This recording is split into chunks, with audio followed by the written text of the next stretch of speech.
Hey guys, this is Alexis Waters and welcome to Literally Not Okay.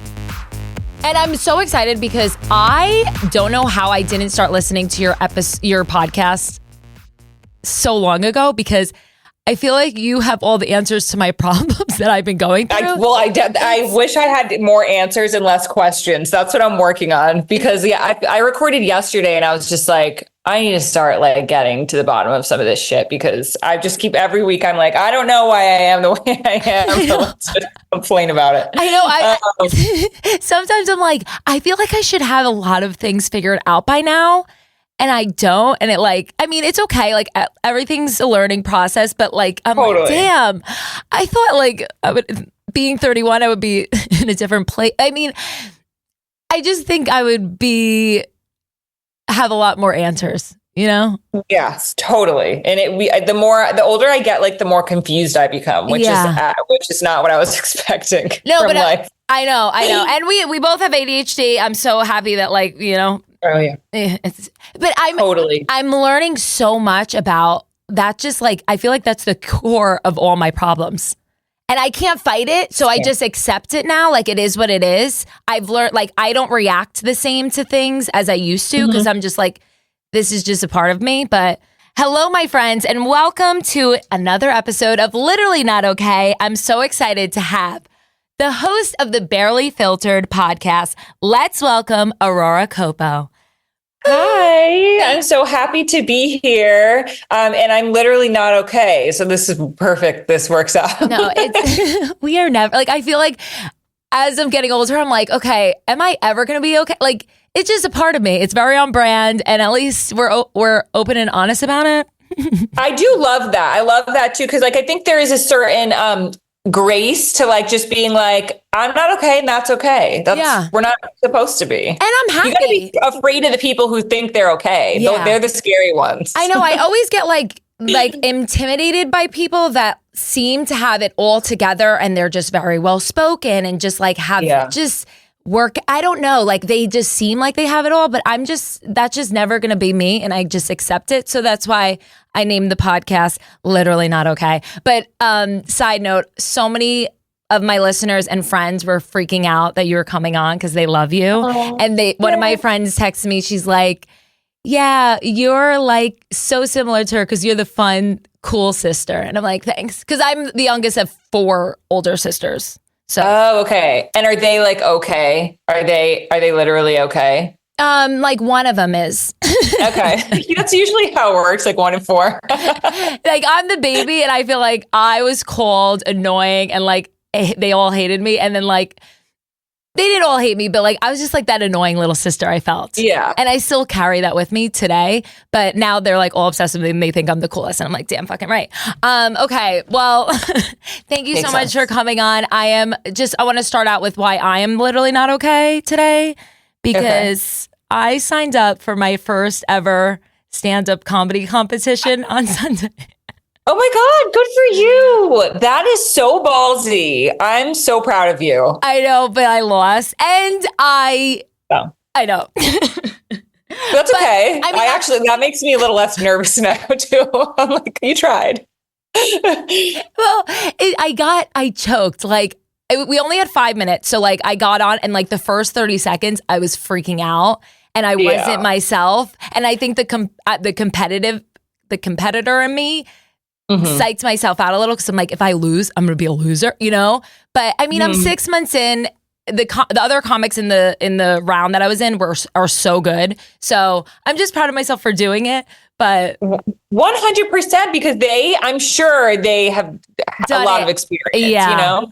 Like they say it takes like 100 times. I don't know what the number is, but like there's a number where things start to be easy. Yeah. I feel I know that's the thing. You have to do it so consistently. Like I do it at least like twice a week, 3 times a week, like going to open mics. And I still like feel like that's not enough. It just, I need to do it where it makes me feel like it's a natural thing. Like doing the podcast, like this is not natural, but I'm doing it so much that it feels like kind of natural. Does that make sense? Yeah, definitely. Like because I had a co-host to begin with. And then when she went away, I was like, where do I look? Like, who am I talking to? No, that was going to be my next question too. Like, I saw you did a solo episode, and I've tried to do so many solo episodes. And do you remember everything you're going to say? Like how? No, yesterday I had a problem with that too. And I was so mad at myself. I was like, I need to prepare more for that. Like, but usually it's better when it's off the cuff. Yeah. And yesterday I recorded 2 in a row. So what happens is like for the first 15 minutes of every episode, I do like a solo. And then sometimes I'll do a full solo episode, but I need at least like 15 minutes of content for every episode. And yesterday I did 2 episodes with 2 different guests, and then I needed 2 intro like solos. But like it's hard to talk about your life in like categories. I know. You know? I know. Well, I listened to your reintroduce yourself episode on YouTube, and that's when I was like, okay, I need to have this girl on my podcast. Oh yeah, I need to bring back some more of like my crazy. Like, there's definitely I have stories, but I kind of like. So, I don't know. It's interesting because I talk to so many experts, and they're like, don't feed what you don't want to grow in your life. So like, stop talking about like how crazy you are. Like, stop talking about the things that didn't work out, and stop. And like, you know, what you focus on will grow more. So I'm like, and then also they're like, and also don't share like new relationships or things that aren't fully developed yet, which is like all I do is just share my own secrets. So I'm like, maybe I need to start protecting my energy a little bit more. No, my first therapy session, she was like, what do you say in your stand-up that's like, because you're saying it so much that like maybe your brain is like having a trigger, because I'll say like, oh, I'm on my 3rd boob job and my body's rejecting it. So saying that over and over maybe like is affecting my pain or something. I don't know. Baby. So, but no. I mean, that's possible. I know. That is, like, you're supposed to be like, I love my boob. I know. I love my boob. But yeah, you're welcome. I say like I'm nuts on stage, you know, so like I constantly say like I'm crazy too. I'm nuts, like, and maybe we shouldn't. Yeah. I think there's a happy medium. I think we just need to like, I think there's like something in there about like self-acceptance that can make it work for us, where we're not, because I think also we love that about ourselves too. I think it's kind of one of my superpowers too, that because a lot of people feel a lot of shame and like would not share the things that are pretty embarrassing. So like we're just sacrificing ourselves so that other people feel less alone. Yeah, that's what I'm doing. That is what I'm doing. And I'm learning a lot about balance. Like I think I need balance in my life. Like that's what's saving me or keeping me just sane.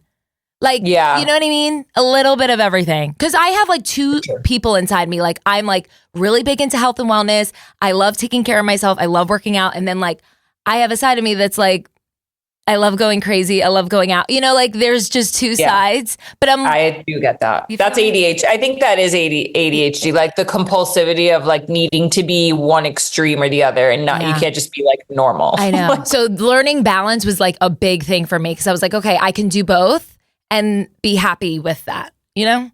Right. Okay. Sometimes it's easier to balance than others, for sure. I know. Aurora, why are you literally not okay today? So many reasons why I'm literally not okay.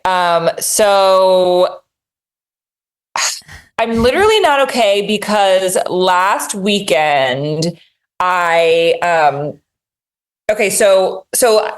single, but I'm like kind of I was taking a long hiatus from dating, and it always happens to me where like, then I'll pick up an app again and I'll match with some people. And now I'm dating like 3 people right now. And I'm just like, why is it that I go from like 0 to 3? And I'm like, and I'm not good at, you know, compartmentalizing. I really don't like to be dating 3 people. And by dating, I mean, like, it's just somebody who like is trying to talk to me all day, wants to like make plans and everything. And it's just really hard to feel scattered in that way.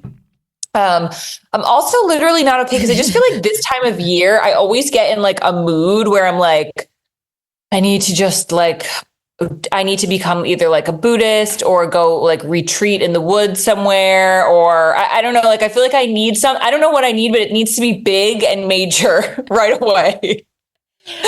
When I tell you, I was like full-blown investigating this wellness spa where it's like a 72-hour detox yesterday in the woods. Let's do it. I know. I do that too. And I'm like, wait, this is rehab. I'm like, do I need rehab? Rehab sounds good. No, I'm telling you, I was like, I'm like, you know what, Alexis, should I just like get pregnant? Because that would be my rehab. Is that really fucked up to say out loud? that was one of the things I looked forward to a lot about being pregnant, because I was like, okay, well, I have to be so, and the sad thing is it's actually so much easier to be really good for somebody else growing inside of you. That's what I'm hoping for. But like, I don't think I've ever been sober like in my entire life. Not like not drinking. Like I've just always been on Vyvanse or just something to Well, yeah, that's you know. Are you still on Vyvanse? Here and there. I don't take it as much as I used to, but I do take it like here and there. But now I've been taking the NAD. What's plus that? NAD? Oh, yeah. Yeah. Well, that's not, I mean, Vyvanse is a stimulant. NAD is just. But I'm just trying to do something more natural. I'm trying to be healthy. Yeah. No, I get it. And then doing stand-up, like I go on stage at like 10 p.m. So like, I feel like I need something. Yeah. No, I don't listen to me. You definitely don't, but like, I get it. Supposedly, there's like, yeah. I know I don't need it, but it's like, I feel like I've gone like a year without it. And like, I was so unproductive and just like.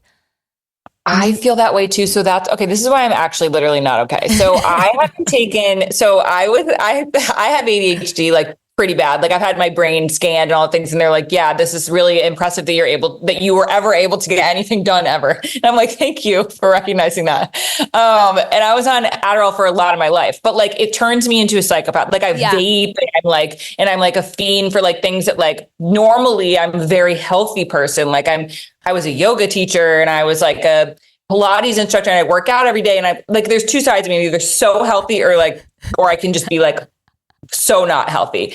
And so anyway, so I cut that out for like 2 years. And the other day, which was like maybe 8 days ago, I was like in my closet going through my bag and I found an Adderall in my purse that from like years ago. And of course me is just like, oh, and I just literally ate it for no reason. It was like 4 p.m. on a Tuesday. I didn't have my kids, but like, if you know, but like sometimes you can take one Adderall and you're not okay for a week because that'll just set off. Like it was like, I went out that night and then the next day I was like still, and then I bought a vape and I'm like, and it took me like a good 4 days to like, be like, what just happened? I know. From one pill. And so I'm not okay 8 days later from that, literally. I know. It's so weird. Adderall for me, it makes me crazy too. That was never my drug of choice. Like, I mean, I've taken them. I watched Selling Sunset and I like thought I could be a real estate agent. So I started going to real estate school and I failed the exam 3 times, but I took so much Adderall and that was like, I was literally not okay for like 6 months. Vyvanse just keeps me Alexis, but productive. Like I don't have it, it doesn't make me crazy. I've never tried Vyvanse. My doctor tried to prescribe it to me once but it was like going to be so expensive. And I have insurance, but it was like, for some reason it was going to be like $800 for like 20 of them or something. And I was like, I think my drug dealer could get me these for cheaper. No, just kidding. But I've been doing life without a stimulant for the last 2 years. And the thing is like, there really is a way to do it. But you have to be so perfect. It has to be so like a mostly keto diet can actually like achieve kind of a similar thing. And I can do that for like 6 months. What was the furthest I've ever gotten of like, no, you have to do like no alcohol, like be super good. But then I always end up being like, why am I doing this? And then I like flip to the other side for a bit. But I think I'm about time for another big change like that. Okay, well, also, there's 2 things I need to say. Sorry, my brain's going in 500 different directions because I swear to God, we are literally the same person.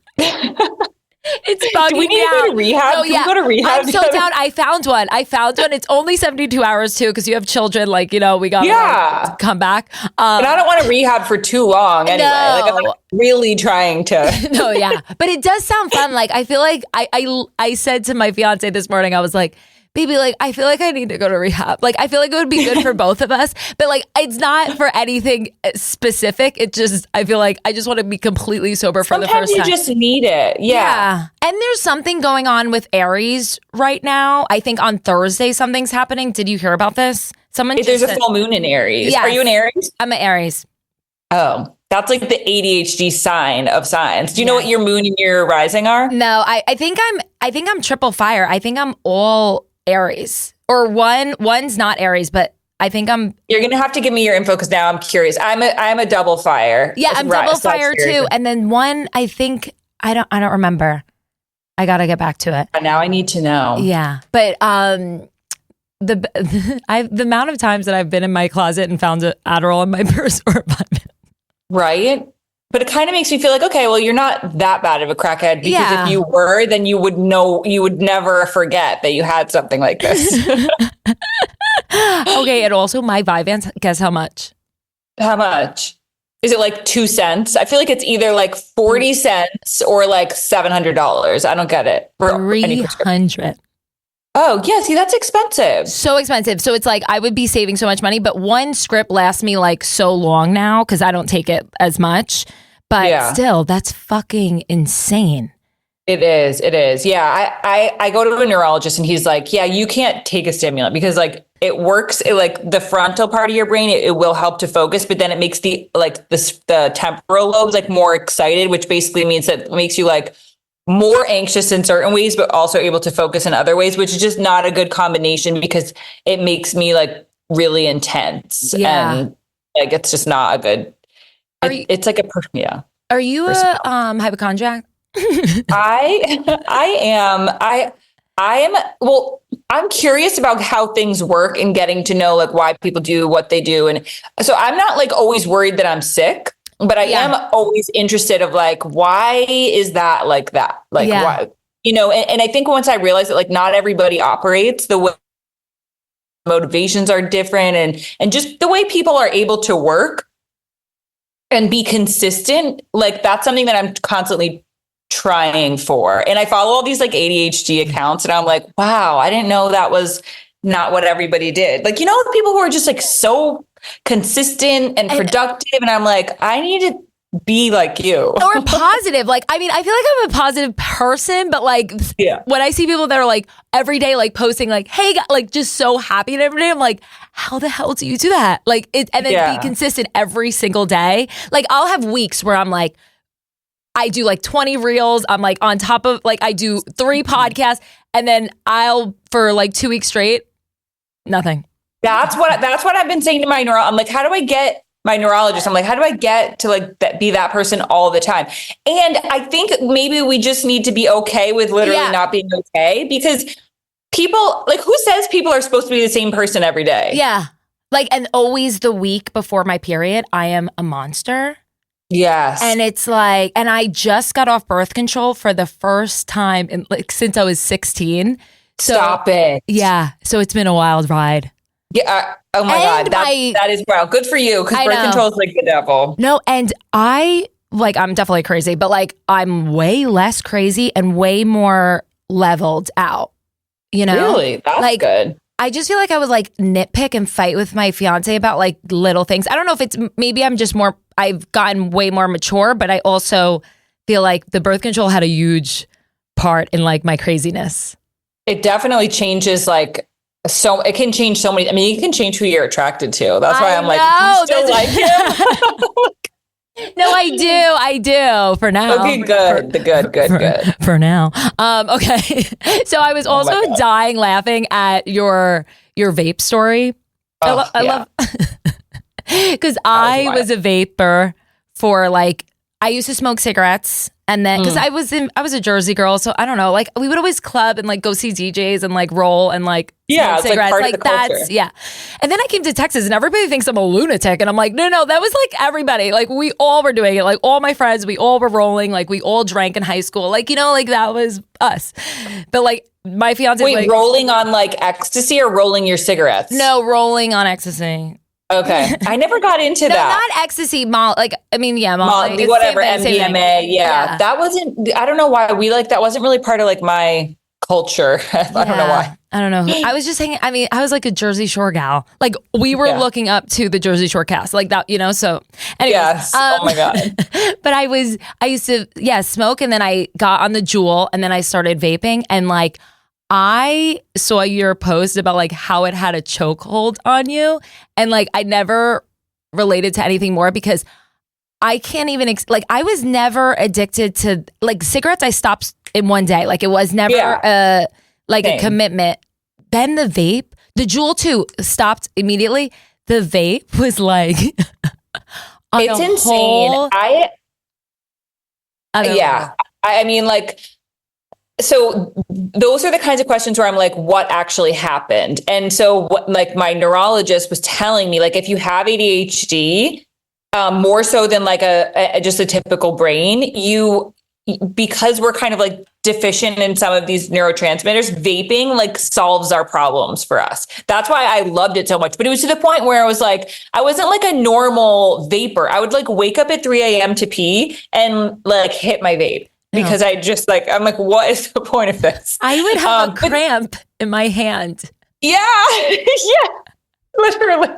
It was so bad. It was so bad. And I tried to quit so many times and I couldn't, but like, I did not want to be I couldn't be a vapor. I couldn't let anybody know. Nobody knew either. It was such a secret thing, which I kind of think I also liked, that it was like so sneaky. Like, obviously I didn't do it around my kids. I didn't do it around, like, I would just go into the bathroom, take a puff and like come out. And then I'd be like, whew, a little bit, but it's so bad. It's just so bad. So bad for you. So bad for you. So I tried to quit so many times and then, but I like could not handle the withdrawal symptoms because as a mom, like you don't have a week to just be a bitch and to like not be present for life. So I found it very difficult to quit, but I went on Wellbutrin, which is like it's a drug that works with norepinephrine, which is one of the like hormones, I guess, that vaping helps to boost up. So it cut my symptoms like in half. So I was able to get away from it. And that's like, and so that had been like 8 months. So that was like 8 months ago, maybe 9 months. It was last February, I think. So I had not picked it up since. Woo-hoo! And then this past weekend when I like bought one, but I threw it out after 24 hours. I'm not going back to vaping. Yeah, it's hard. Yeah. But I was jumping up and down at a wedding and I couldn't fucking breathe. And I was like, okay, Alexis. When you feel like and then you're like, oh my God. I was like, and I'm an athlete. So I was like, okay. And I work out I was like, okay, I couldn't jump it. It was like to shout at a wedding. And I was like freaking out because I was like, yeah, it's like, do I need a wheelchair? Like I'm literally not even 30 years old. I'm going to die. So the next day I was like, okay, I'm not doing it anymore. So for like a year, but that first week, like I just prayed every day. I was like, please, that's God, what you make this easy. Make this easy for me because I am literally not okay. And like, are you Catholic? Are you Italian Catholic? Yes. Yeah, I think we come from like a similar situation because that was the other thing I don't like. Like people get freaked out when I say that, but like I just prayed, like I just like gave it to God, and that was the only thing I could do. Yeah, it really worked. It was the only thing that worked. I swear to God, I like woke up every day. I'm like, please God, make this as easy as possible because I need. And like I noticed, I wouldn't want to hang out with my fiance because he hated it, and I'd rather hang out with the vape than hang out with him. It was totally. It makes you so antisocial because it's like nothing can make me happier than this little flash drive. And you save money. That's true. Yeah, that's what I'm working on now because I feel like I'm very impulsive, and I need to work on saving money. So that's my next goal in life. I'm just always trying to get better, Aurora. You know, always trying to get better. Yeah. And the thing is that I've realized too is like, you gotta, like, it's not a linear thing. No. It's like you get a little better some days and then you fall off and it's like all in the recovery. But when I look back to me, 5 years ago, there is so much progress that's been made, Yeah. And even though it looks like, 5 years ago, I was married with 2 kids, like lived in a house that was like, like a dream house. So it's like, it kind of looks like maybe I went backwards, but in a lot of ways, in more ways than not, I feel like I've gone in a direction that's more true to me, which doesn't always look like what society might think. Was your husband like calm and relaxed? Oh yeah, that's why I picked him because he was one of those people who like was so stable and so grounded and had nothing could shake him. But he also was one of those people who like wanted to make no improvements because he needed none, according to him. He was like totally inflexible, but that was like exactly what I needed. It was a great balance. Yeah. But then after a while, when I'm so much in one direction, he's so much in the opposite direction, and we're both like pretty stubborn. Like the personalities didn't line up for the long term. Yeah. How long were you guys together? We were together for like 9 years, maybe. Yeah. Oh my God. So long time. Yeah. And how old were you when you got married? Sorry. I had my first kid when I was 28. And then we got, like, on purpose, we had my son before we got married. Then we got married when I was 30. And then we had another kid when I was 31. Okay. And the kids are beautiful. Oh my God. All my friends are obsessed with their kids too, as creepy as that sounds. They are really cute. And I feel like everything happens for a reason. Like you wouldn't have those two kids without exactly him, exactly. I know nobody's going to be like, yeah, but like whatever, I would have picked different ones here. Like nobody's literally going to say that, but I truly am happy with the ones I got. Yeah. Well, that's and also I love how we just went from vaping to children. Yeah, it all works out. Also, another thing that I love about your podcast is you've been very invested in like having people on talking about hormones. And I feel like mine are so out of whack right now. And I feel like in your 30s, you really focus on that, or is that not a thing? That's what no, that's my deep dive. I'm trying to get ahead of it before because we're premenopausal. After like between like 36 onward, you start to like be thinking about menopause. And women have been so programmed to think about menopause as like your expiration date. Yeah. But the more I learn about it, the more I'm actually so excited to be out of this fucking roller coaster of hormones. Like supposedly like the years that we're menstruating are kind of the practice run for what is like the pinnacle of being a woman, which is like after those years. And I'm looking forward to that because my hormones have always, I literally was just texting somebody before this being like, I need an appointment with blah, blah, blah, because I'm always doing like the hormone test. And like the week before my period, I am always like, this is not normal. No. Like what is like it's really unfair what we have to go through in a lot of ways. But there's this book called Period Power that I read that I actually loved because she talks about it in a way where it's like a superpower rather than a deficit. Because it is true that we can be sensitive and like hyper aware and moody, but those are also the same qualities that make when you do feel like normal, it makes those times feel even better. And there is like certain things in life that are much better, like you're much more in tune with when we're not supposed to feel good all the time, honestly, is what it's down to. No, I noticed that like I'm only normal probably 1 week out of the month because like the week before my period, I'm a psychopath. The week after the week of my period, I am not okay. And then like, I think I'm normal 1 week. It all depends, but I noticed like the week before, like we're never okay. But I'm that and I just got off birth control, so I feel like I wanted to know what the best advice you got for somebody that's like trying to regulate. The thing, honestly, that helped me the most, and I 1,000,000% would recommend this to anybody, was acupuncture. And I didn't even really know like what I was trying to fix, but I got 10 acupuncture sessions. I just like lay there, she put the needles in me. And then all of a sudden, like I wasn't moody anymore. I stopped getting cysts around because I would like break out. That was like one of my more annoying side effects of like my kind of whatever was wrong with my cycle. I wasn't getting any acne anymore. I was feeling way more calm.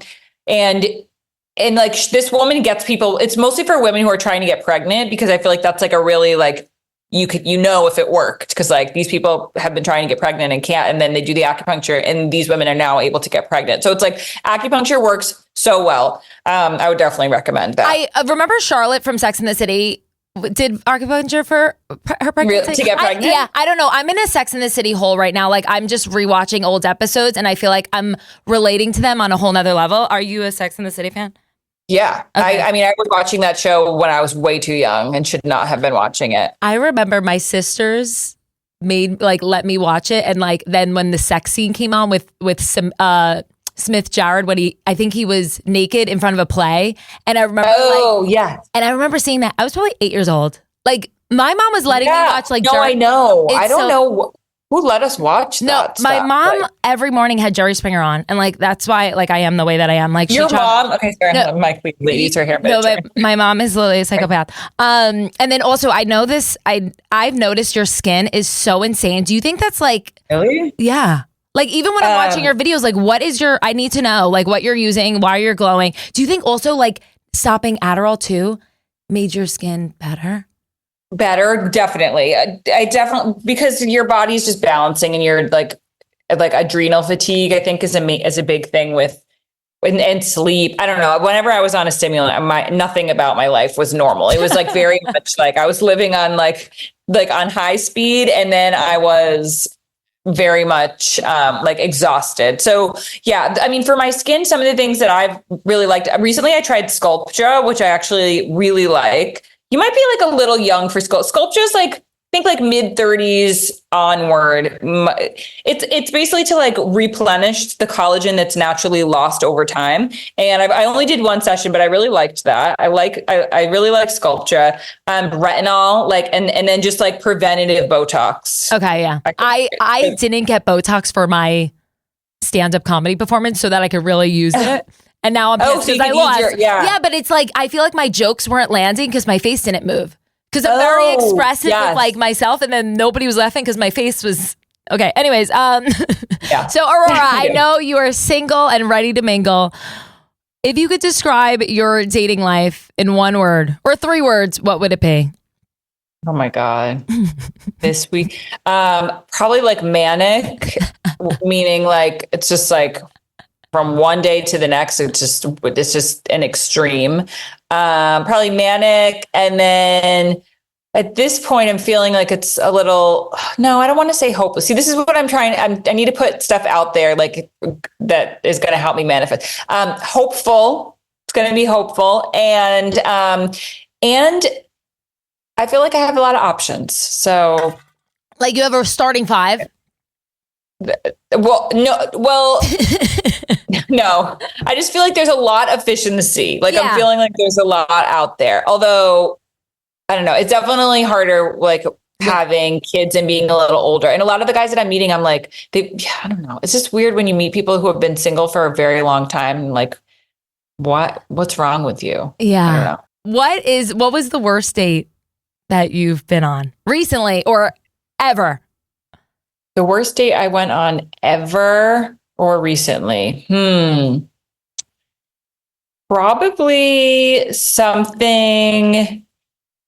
I don't. Honestly, the worst date. I don't mind. Like, I would rather a date where it's like, you know, everything's going wrong and it's like kind of like jarring and exciting than like this one date that I went on, which was like a 12-course Italian, very fancy romantic dinner with like a guy who I did not like, did not know, did not want to sit with for 3 hours. You know, like that was more excruciating than anything else, like than any other date, because I just didn't want to be there. 12-course. It took so long. No. And it was just, yeah. And he, you know, he was really milking it. He kept ordering like more courses. And at that point I had to just be like, okay, we're going to wrap this up. Oh, sorry. Hang on one second. I'm going to tell them. Actually, is that okay? Can you hear somebody's vacuuming? Yeah. No, it's fine. We're okay. We're good. Yeah. No. And like, would you have to poop after like a 12-course meal? Like, I feel like that would be a lot. Right. Like, don't you have like anything that you need to take care of? Yeah. He didn't. He was sitting and still wanting to talk and like so boring, the conversation. Like, I don't know. How was he enjoying himself? Poor thing. I feel like you have to know immediately when you like like, I feel like there's just a vibe immediately that if you want to like have sex with them or not. Or just like, yeah, I know. That's why lately I've been like, I will not go on a full meal with you. Like I will do only like coffee date or I feel like too, because our brains we have a short attention span. So like we just want to go to the next. And you know right away. You definitely know. You at least know if there's like sex appeal. And that's one of the things I've been learning. Like you can't build on that. No. Yeah. And like sometimes they're not like the most attractive and you still want them. You know, it's something like it just, even like Tyler's penis. like fits exactly inside my vagina. Like it's just like a puzzle piece, you know? It's right. Like we're not meant for everybody. No, it's who's meant for your vagina, you know? Yes, I do get that. Okay, well, also a lot of girls that follow me love you, like obsessed with you. They said, I told you they think you're the coolest sister. And they asked to describe your relationship with your sisters. Okay. I mean, it changes. Yeah. Like, because we've been in different phases of life, you know, so, but my relationship with my sisters is very honest, like authentic. I mean, me and Olivia get in like a quarterly fight. I feel like Sophie and I don't really fight. Sophie's a lot easier. Sophie is just like very non-confrontational and more like she can roll with the punches. Olivia can be sensitive and I can be like very like explosive. So same. The combination can be a little lethal, but we have fun. Like we love each other. I haven't in the last like year, Olivia's been like so busy with her wedding planning and stuff. And now she's like, you know, wants to have a family. And I feel like she's like, when she's like in the zone, it's hard to like, I feel like I haven't connected with her as much this year as like, and then we were also filming a show together. Oh my God. Yeah. I loved that show. Yeah. So I know the show was actually so fun, but it was like the beginning of my divorce and there's always something, you know, like, everybody's lives are getting more and more complicated. And so I feel like it's hard to like always make time for each other, but we're going on a trip at the end of the month. So that'll be nice to like reconnect. We also need like another season. Like, who do I need to talk to? Okay. You have to call Christian, Olivia's husband, and be like, let Olivia do it. It's not like he's not letting Olivia do it, but he doesn't want any part of it, which I don't blame him. And like a lot of the networks are like, well, that makes no sense to not have him be part of it. He's such a big part of obviously like her life. And anyway, and also, do you let your sisters watch your children? And like, yeah, I mean, if they ever will. Yeah. Sophie's for sure. Olivia would too. But like, I never get that desperate. No, I just watch my nieces for the first time. Like, I mean, I watch them, but like, I just told my sister, I was like, I'll keep them entertained for sure. But like alive is another story. I lost her for like, she was hiding we were in Zara and she was hiding behind the clothes. And I was like freaking out. My heart dropped into my vagina. I was like, I had her for 5 minutes. I'm like freaking out. She was literally right there. But like, I was like, my sister's gonna fucking kill me. It's so scary. And we have ADD, so it's like, it's hard. But thank you so much for coming on Literally Not Okay. Where can everybody follow you? And you have anything going on? Thank you for having me on. I feel like we're long lost sisters. I know. We could cause some real damage together. I'm going to be in New York. You're in New York, right? No, I'm in Texas, but I'm coming to New You're York. in Texas. I keep hearing your accent being like, she's in New York. But you're going to be you said you're going to be in New York for the Dear Media IRL. Okay, perfect. Then we'll connect. People can find me at Aurora Culpo. And then my podcast is Barely Filtered or Barely Filtered Pod. You can find on like Instagram. And you can stream anywhere that you stream your podcasts. Okay. Well, guys, thank you so much for listening. And if you have anything that you're literally not okay with, put it in the comments. Bye. Thank you guys so much for listening to the Literally Not Okay podcast. Make sure to follow, like, and subscribe to our YouTube channel and follow Literally Not Okay podcast on Instagram and the TikTok. See you guys next Wednesday.